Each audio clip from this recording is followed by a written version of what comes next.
नमस्कार मित्रों, मैं मुलायम सिंह यादव अराइज स्टडीज़ के ऑनलाइन प्लेटफॉर्म पे आपका हार्दिक स्वागत करता हूं। जहां तक मैं समझ पा रहा हूं आप सभी मेरे मित्रगण सकुशल होंगे। आज का जो टॉपिक है उस टॉपिक के लिए मैं लेके आया हूं आप सभी के लिए ट्रांसजेनिक क्रॉप्स। मैं आपको बताना चाहूँगा कि जो ट्रांसजेनिक क्रॉप का जो टॉपिक है वो टॉपिक काफ़ी मेरे पुराने स्टूडेंट्स हैं और जो नए मेरे से जुड़े हुए स्टूडेंट्स हैं वो काफ़ी दिनों से इंतजार कर रहे थे कि जो ट्रांसजेनिक क्रॉप होती है वो क्या होता है, किस प्रकार से ट्रांसजेनिक क्रॉप तैयार की जाती है। तो यहाँ पर देखिएगा दोस्तों, सबसे पहले अपन बात करेंगे जो आपका जेनेटिक मॉडिफाइड क्रॉप होता है। जेनेटिक मॉडिफाइड क्रॉप की बात करेंगे, इसका जो अर्थ होता है वो होता है ट्रांसजेनिक फसल। तो यहाँ पे आप ट्रांस का जो अर्थ होता है वो क्या होता है, स्थानांतरण, और जेनिक का अर्थ क्या होता है, जीन। तो जी हाँ दोस्तों, जीन का जो स्थानांतरण है उस जीन के स्थानांतरण को ही क्या कहा जाता है, ट्रांसजेनिक कहा जाता है। और जब जीन का स्थानांतरण किसी क्रॉप के अंदर किया जाता है तो उसे ट्रांसजेनिक क्रॉप कहा जाता है। जैसे कि यहाँ पर दी गई जो डेफिनेशन है उसके अंदर बात करेंगे, आनुवंशिकी प्रौद्योगिकी के जरिए किसी भी पौधे के जीन को दूसरे पौधे में डालकर एक नई किस्म प्रजाति की विकसित करना क्या कहलाता है, ट्रांसजेनिक फसल कहलाता है। जैसा कि मैं पहले बता रहा था आपको, आनुवंशिकी प्रौद्योगिकी द्वारा या आपकी जो जेनेटिक बायोटेक्नोलॉजी है उसके द्वारा किसी फसल के जीन को किसी दूसरी फसल के अंदर डालकर एक नई प्रजाति को विकसित करना ट्रांसजेनिक फसल कहलाता है। उसके बाद में बात करेंगे, सबसे पहले ट्रांसजेनिक जो फसल थी वो सबसे पहले ट्रांसजेनिक जो क्रॉप थी वो कौन से थी। तो देखो मैं बताना चाहूंगा कि प्रथम जो जीएन क्रॉप है, जीएम क्रॉप की बात करेंगे, जेनेटिक मॉडिफाइड की क्रॉप की बात करेंगे, तो इसके अंदर पहला नंबर जो है वो आपके टोबैको का आता है। बताना चाहूंगा दोस्तों, फार्ले जो था उसने 1987 के अंदर अमेरिका के अंदर टोबैको की क्रॉप के ऊपर जेनेटिक मॉडिफाइड का सबसे पहले इसने रिसर्च किया और इसको सबसे पहले मान्यता दी गई लोगों के द्वारा। उसके बाद में अपन बात करेंगे, विश्व में सर्वाधिक क्षेत्रफल पर बोई जाने वाली जो जेनेटिक मॉडिफाइड जो क्रॉप है वो कौन सी है। आपसे पूछा जाए विश्व के अंदर सर्वाधिक एरिया के अंदर उगाई जाने वाली जो फसल है वो फसल कौन सी है, तो मैं आपको बताना चाहूंगा सर्वाधिक एरिया के ऊपर बोई जाने वाली जेनेटिक मॉडिफाइड जो क्रॉप है उसमें सोयाबीन फर्स्ट है आपके, मेज आपका सेकंड है और कॉटन जो है आपका थर्ड नंबर के ऊपर आता है। तो सबसे ज्यादा सोयाबीन, मेज और उसके बाद में बात करेंगे कॉटन की। एक आता है विश्व में सर्वाधिक जेनेटिक फसल जो है वो किस देश के अंदर अपनाई जाती है। जेनेटिक मॉडिफाइड फसलों की बात करेंगे तो भारत का विश्व के अंदर चौथे नंबर पे आता है। सबसे ज्यादा जेनेटिक मॉडिफाइड आनुवंशिकी जो आपकी परिवर्तित फसल है वो फसल आपके सबसे ज्यादा अमेरिका में, अमेरिका के बाद ब्राजील में, नंबर थर्ड है आपके अर्जेंटीना और नंबर फोर्थ है आपके भारत में। तो आप लोगों से जेट, आईसीआर या प्री पीजी बैंक एसओ के अंदर यदि ये क्वेश्चन पूछा जाए कि जीएम फसलों के अंदर भारत का कौन सा स्थान आता है, तो मैं बताना चाहूंगा जीएम फसलों के अंदर भारत का जो नंबर है वो फोर्थ नंबर पर ये स्थित है।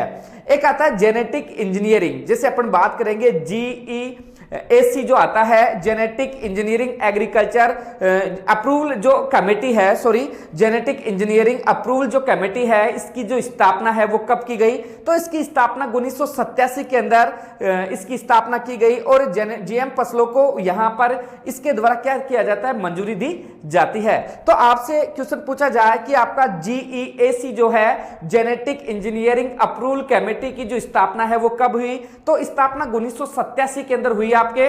और ये जो जीएम फसलें हैं उसको मंजूरी किसके द्वारा दी जाती है, तो इस संस्था के द्वारा इनको मंजूरी दी जाती है। इसका नाम है जेनेटिक इंजीनियरिंग अप्रूवल कमेटी जो है, जिसकी स्थापना 1987 के अंदर हुई। उसके बाद में बात करेंगे कि भारत के अंदर सबसे ज्यादा जीएम फसल के रूप में किस क्रॉप को उगाया जाता है, तो मैं आपको यहां पर बताना चाहूंगा कि भारत में जीएम फसल के रूप में सबसे ज्यादा जो आपकी कॉटन है, तंबाकू है, उस तंबाकू की फसल को जीएम क्रॉप के रूप में उगाया जाता है। यहां पर जो बीटी कॉटन है लगभग 95% एरिया के अंदर ये अपने इंडिया के अंदर आपके बीटी कॉटन को उगाया जाता है। इसके बारे में डिस्कस बाद में करेंगे।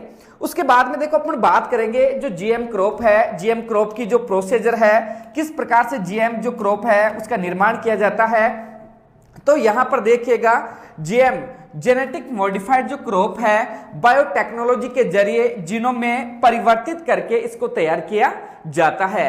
किस प्रकार से बायोटेक्नोलॉजी की तरीके से जीनों के अंदर हेरफेर की जाती है उसके बाद में नेक्स्ट प्रोसीजर के अंदर पढ़ेंगे। तो जीएम फसल क्या है? बायोटेक्नोलॉजी के जरिए जीनों में परिवर्तित करके तैयार की गई फसल जो है उस फसल को अपन जीएम क्रॉप कहा जाता है। उसके बाद में देखिएगा इस प्रक्रिया में पौधे में नए जीन डीएनए में, ध्यान दीजिएगा, इस प्रक्रिया में पौधे में नए जीन डीएनए में समाविष्ट कर उसमें मनचाहे गुणों का समावेश करवाया जाता है जो प्राकृतिक रूप से उस फसल के अंदर नहीं होते। इस लाइन का जो अर्थ है वो अर्थ यह है कि इस तकनीकी में डीएनए के अंदर इस प्रकार से गुणों में फेरबदल किया जाता है कि जो नई क्रॉप है उस नई क्रॉप के अंदर वो जो गुण है वो प्राकृतिक रूप से पहले से अवेलेबल नहीं थे। नए गुणों को प्रोड्यूस करना, जनरेट करना क्या है, इस तकनीकी का मुख्य उद्देश्य या ऑब्जेक्ट होता है। उसके बाद में अपन बात करेंगे कि जीएम फसलों की आवश्यकता क्यों पड़ी, कि जेनेटिक मॉडिफाइड जो क्रॉप है उसकी समय के साथ साथ डिमांड कैसे बढ़ी। तो यहां पर बात करेंगे कीट, रोग एवं प्रतिकूल वातावरण के प्रतिरोधी पौधे तैयार करना।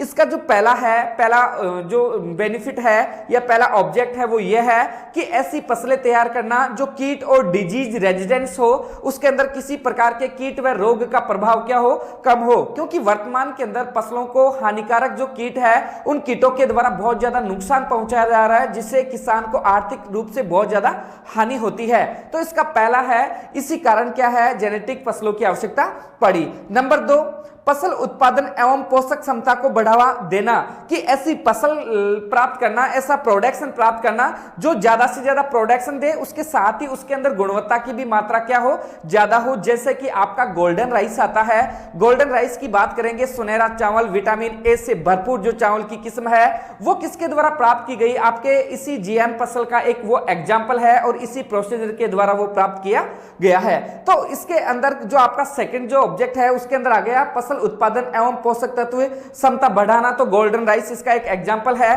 और कीट प्रतिरोधी वैरायटियां तैयार करना, उसके अंदर आपने देखा होगा बीटी कॉटन जो आता है वो पिंक बॉलवर्म आता है, उसके प्रति रेजिडेंस आता है।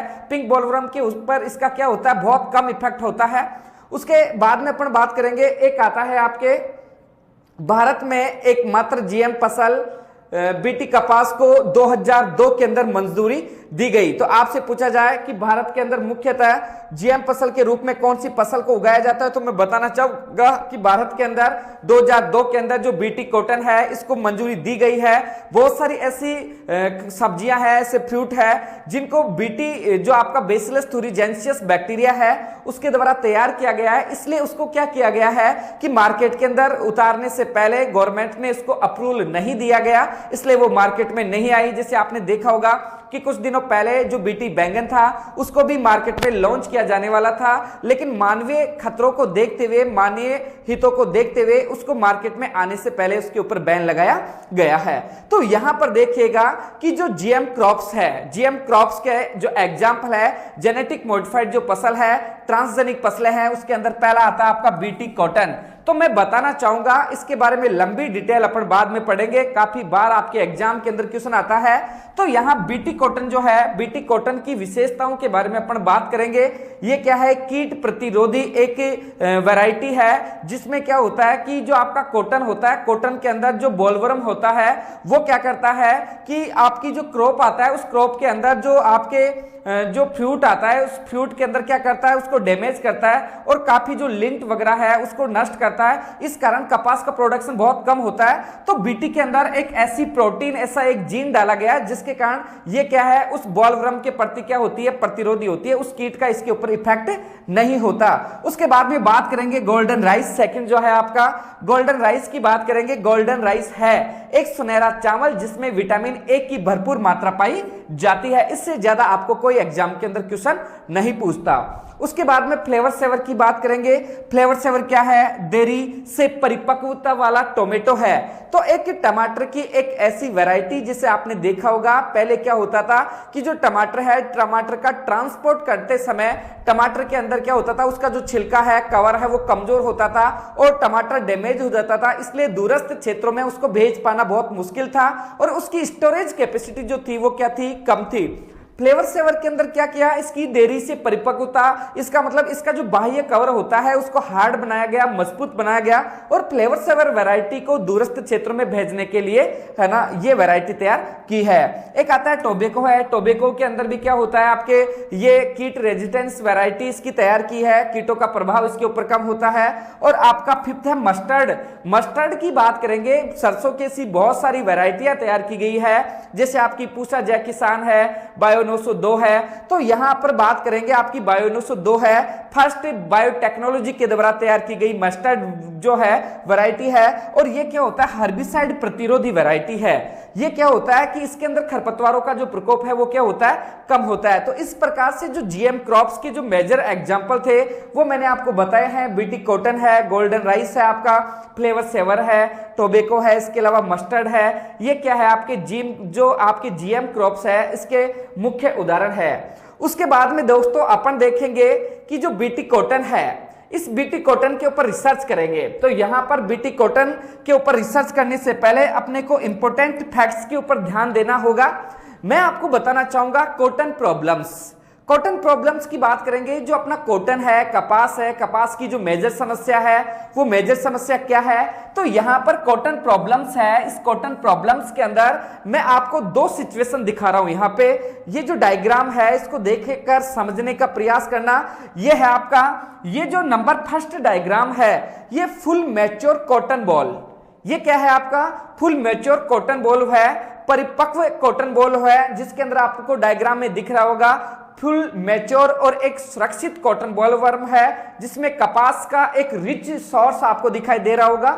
यहां पर जो आपका सेकंड जो डायग्राम है, इस सेकंड डायग्राम के अंदर थोड़ा नजदीकी से देखने का प्रयास करिएगा कि यह आपका क्या है, बॉल है। इस बॉल के अंदर यहां पर होल किया गया है और ये आपके बॉलवर्म का क्या है, ये कैटरपिलर है।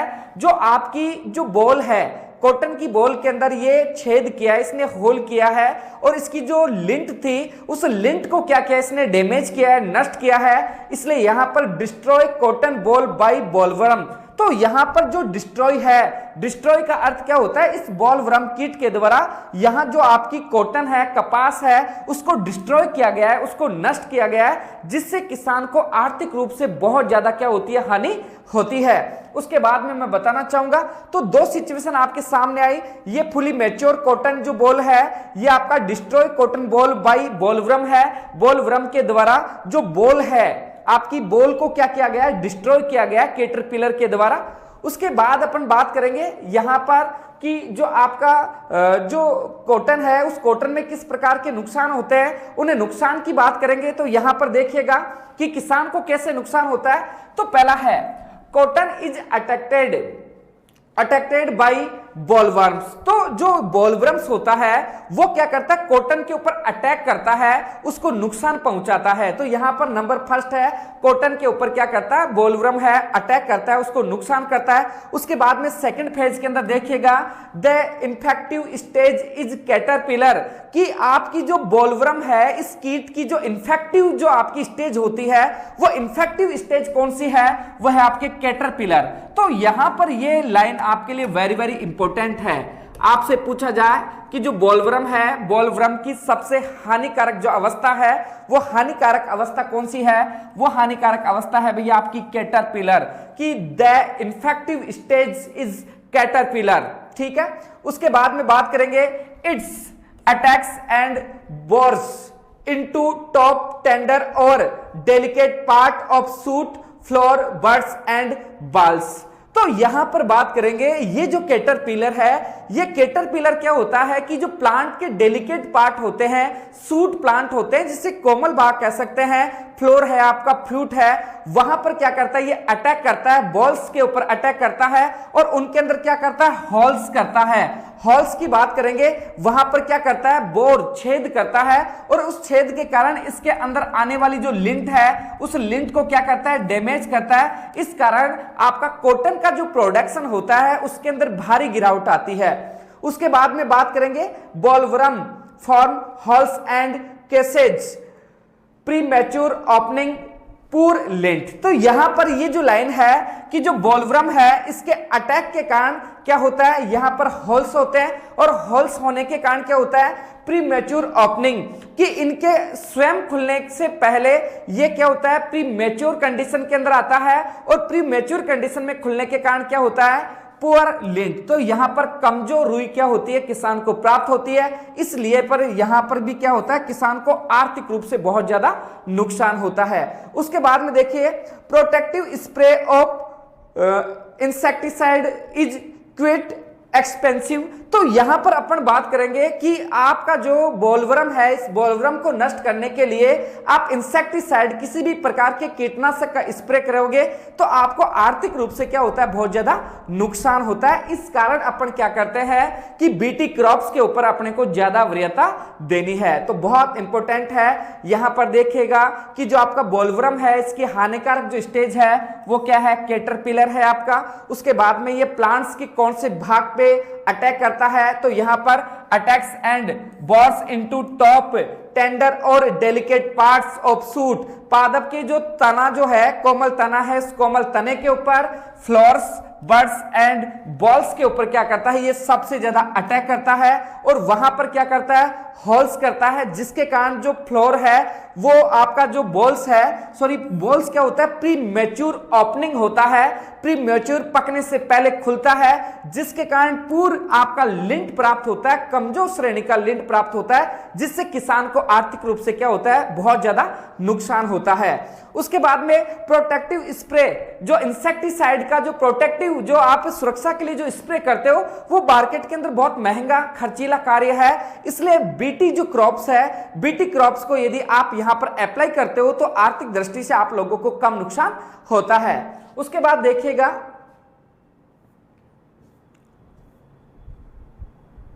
बात करेंगे बीटी क्या होता है।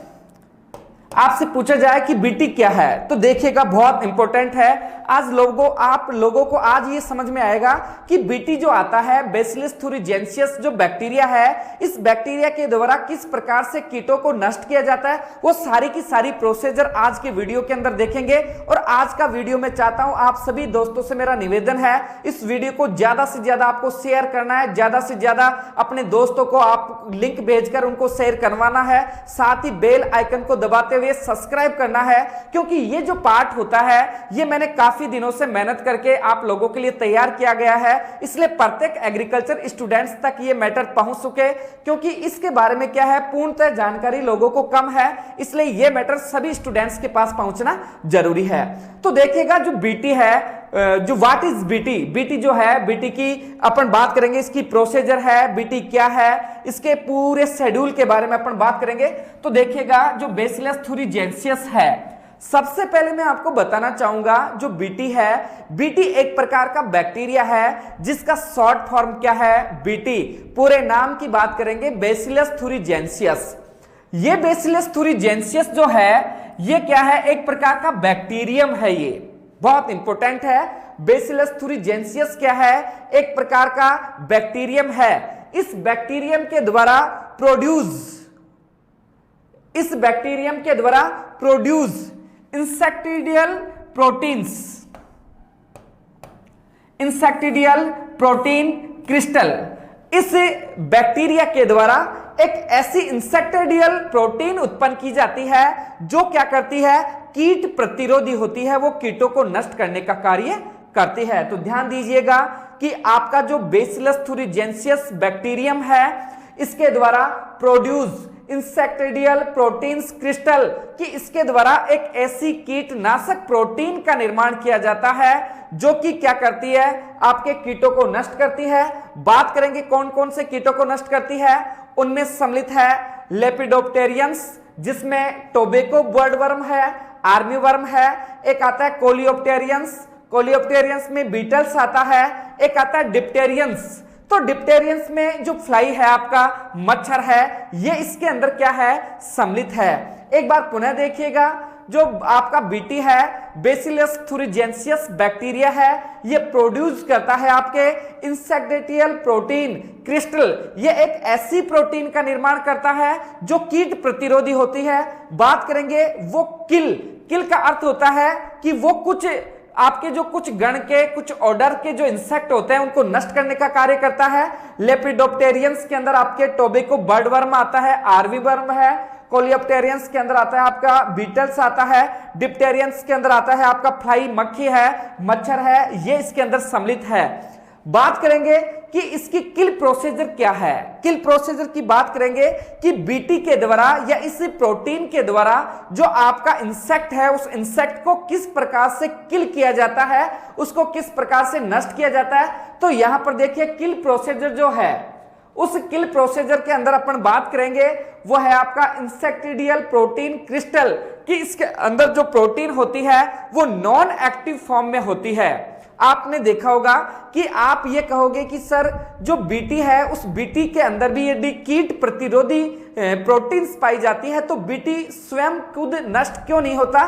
तो ये क्या होता है, अनएक्टिव फॉर्म में होती है। तो देखिएगा यहां पर BT toxin protein exist in an active protoxin. यहां पर बात करेंगे कि यहां पर जो आपकी टॉक्सिन होती है वो नॉन एक्टिव फॉर्म में होती है, और उस नॉन एक्टिव में फॉर्म में होने के बाद में देखो इसको यदि अपने को एक्टिवेट करना है तो यहां पर alkaline pH of gut solubilise the crystal and toxin activated. जैसे ही आप इस जीन को, इस प्रोटीन को आप किसी क्रॉप के अंदर डालोगे, क्रॉप में डालने के बाद उस क्रॉप के ऊपर वो कीट आएगा और उस कीट के अंदर ये प्रोटीन जैसे ही जाएगी तो उसको alkaline pH of gut solubilise and crystal and toxin activated, तो इसमें पाई जाने वाली ये जो प्रोटीन है वो एक्टिव अवस्था में आती है।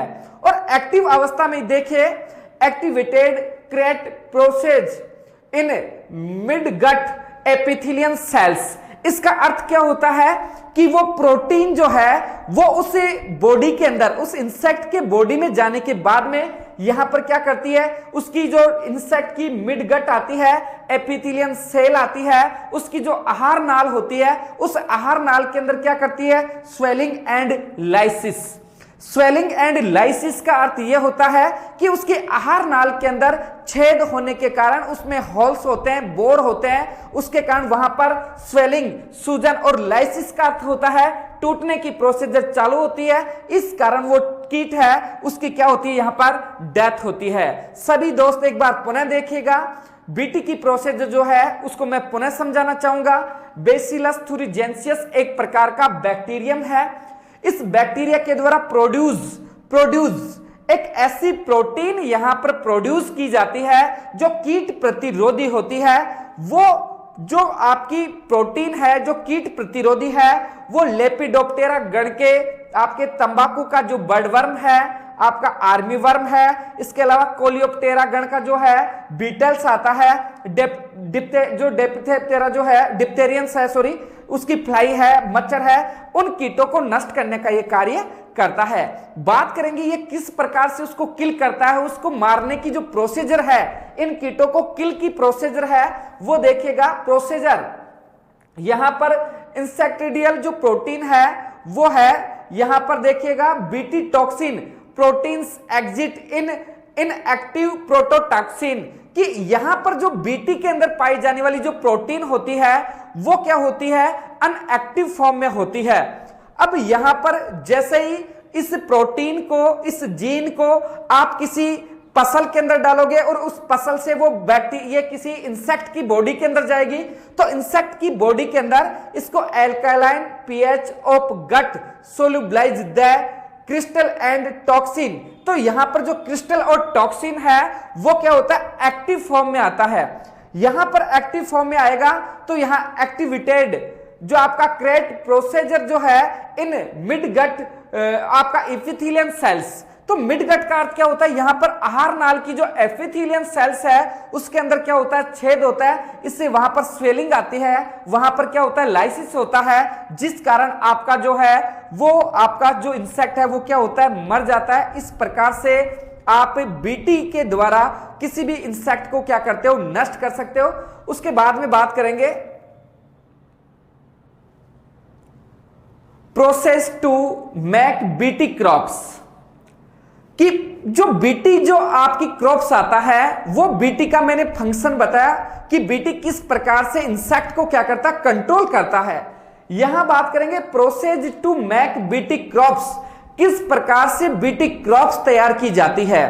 यहां पर देखिएगा यह है आपका बेसिलस thuringiensis,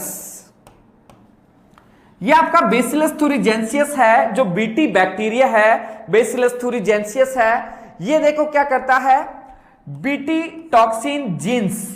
तो बीटी टॉक्सिन जो जीन है, इस जीन का नाम क्या है, cry, were isolated and incorporated into several crops plants. यहां पर ये लाइन है, वो लाइन ये कहना चाहती है कि आपका जो बीटी जो है इस बैक्टीरिया के द्वारा एक जीन को बाहर निकाला गया, आइसोलेटेड का अर्थ क्या होता है, उसको वहां से पृथक्करण किया गया और इस जीन को विभिन्न प्रकार की फसलों के अंदर स्थानांतरित किया गया। इस जीन के द्वारा एक ऐसी प्रोटीन का निर्माण किया जाता है जो प्रोटीन क्या करती है, आपके कीटों को नष्ट करने का कार्य करती है।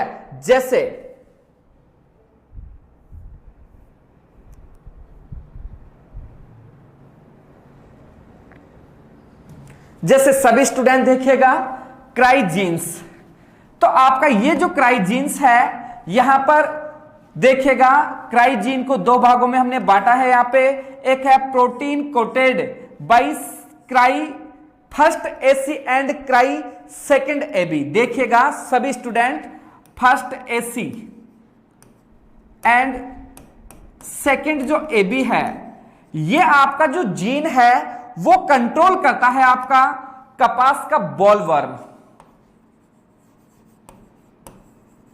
कपास के बॉलवर्म के लिए उत्तरदायी जो आपका जीन है वो कौन सा है, फर्स्ट एसी एंड सेकंड जो एबी है वो कपास के बॉलवर्म को क्या करता है, नष्ट करता है। जबकि protein coated by cry first AB, जो प्रोटीन कोटेड जो क्राई जीन है आपका फर्स्ट एबी, वो कंट्रोल करता है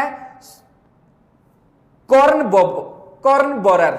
यहां पर बात करेंगे कॉर्न बोरर। तो देखिएगा जो यहां पर आपका कॉटन बॉलवर्म्स है, ये देखिएगा आपका कॉटन बॉलवर्म, ये आपकी वर्म है, ये बॉल है आपका। तो इस बॉल के ऊपर ये देखिएगा ये जो आपका कैटरपिलर है इस बॉलवर्म का, वो क्या करता है, इसके अंदर होल करता है।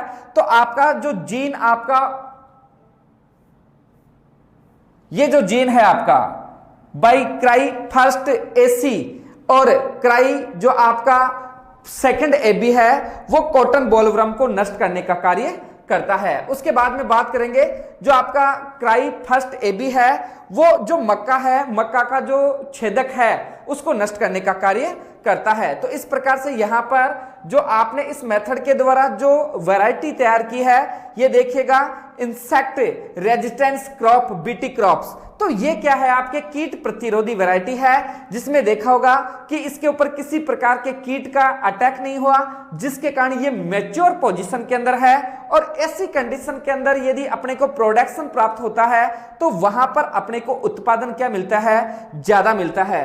तो इस प्रकार से आप जो है वो कपास की जो फसल है उस कपास की फसल के अंदर जो आपका पिंक बॉलवर्म है, कॉटन बॉलवर्म है, उसके अटैक्स के, उसके आक्रमण से आप इसको बचा सकते हैं। फिर लास्ट के अंदर अपन बात करना चाहेंगे कि जो आपका बीटी कॉटन आता है, बीटी कॉटन को पर हेक्टेयर के हिसाब से यदि अपन लगाना चाहेंगे तो उसकी सीड रेट जो होती है वो कितनी होती है। तो दोस्तों यहां पर देखिएगा इसकी जो सीड रेट है वो है आपके 1.5 kg पर हेक्टेयर, कि एक हेक्टेयर के अंदर जो आपका बीटी कॉटन का जो आपका सीड रेट है वो कितना है, 1.5 kg पर हेक्टेयर। भारत में सर्वाधिक बीटी कपास जो है वो महाराष्ट्र राज्य के अंदर लगाई जाती है। और इसकी जैसे बीकानेरी नरमा है, बीटी यूएसए धारवाड़ एवं जो है बीकानेरी नरमा इसकी वैरायटियां है, बीटी है यूएसए धारवाड़ एवं जो NRCPB है न्यू दिल्ली द्वारा तैयार की गई वैरायटी है। तो यहां पर देखिएगा बीकानेरी जो नरमा है वो आपके NRCPB न्यू दिल्ली के द्वारा तैयार की गई वैरायटियां है। इस प्रकार से आपका ट्रांसजेनिक क्रॉप्स का जो टॉपिक है वो कंप्लीट होता है। धन्यवाद।